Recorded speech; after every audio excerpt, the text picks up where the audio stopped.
this episode I am making escalloped cabbage, and I baked a loaf of bread, which you don't have to do that. I just like to make everything that I possibly can from scratch, and I need bread for this recipe and for another one I'm filming later today.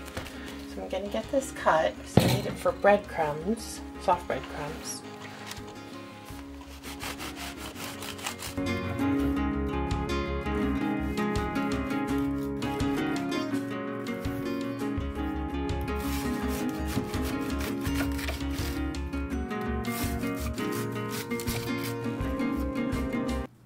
I'm going to chop up half a head of cabbage and boil it until it is very tender.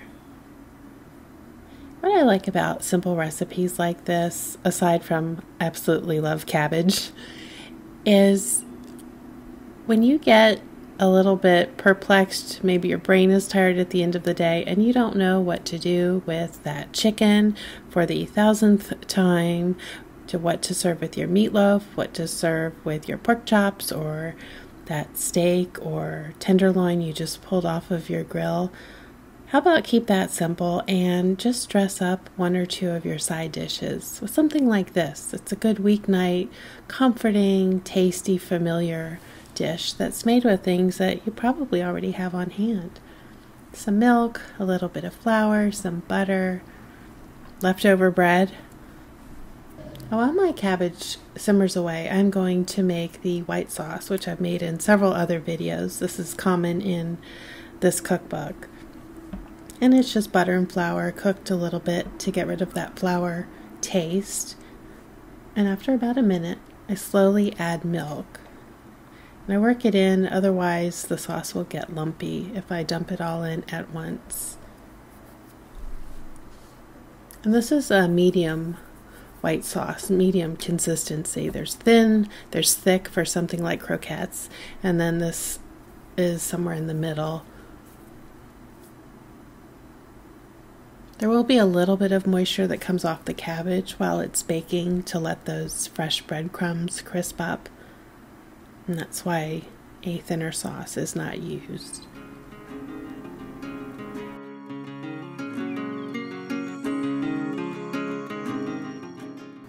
And it's seasoned simply with salt, and I use white pepper to keep the sauce looking very white, but you can use black if you prefer that. White pepper always makes me sneeze for some reason. It gets so powdery in the grinding process. I think it just gets into my nose more easily than black pepper from the grinder. Then my scallop dishes, which I use quite a bit, I like to do a little bit more individual servings or smaller portions, and then I bake them off fresh before I eat them. So the dishes need to be buttered first, and then the cooked cabbage is laid in there. I don't know why the sauce isn't mixed with the cabbage before it's put in, but that's not what the instructions say to do. So once I evenly distribute my cabbage between the two, the instructions say to add the white sauce and lift gently with the fork, shaking it so that the white sauce distributes throughout the cabbage.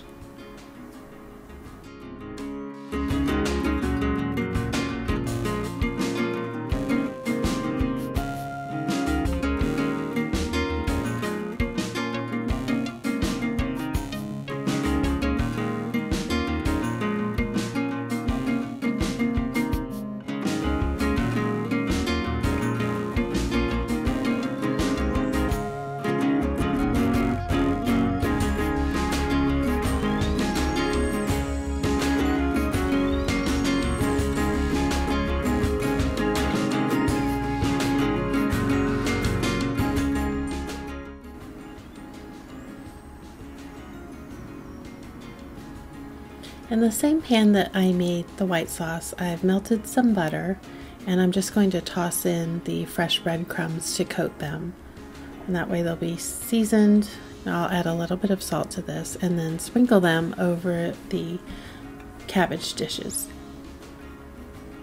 And they're going to bake at 350 until the crumbs get crispy. And for me that took about 15 minutes. You really need that textural contrast to make this dish work. Otherwise, it's just a bunch of soft food. And there it is, ready to enjoy.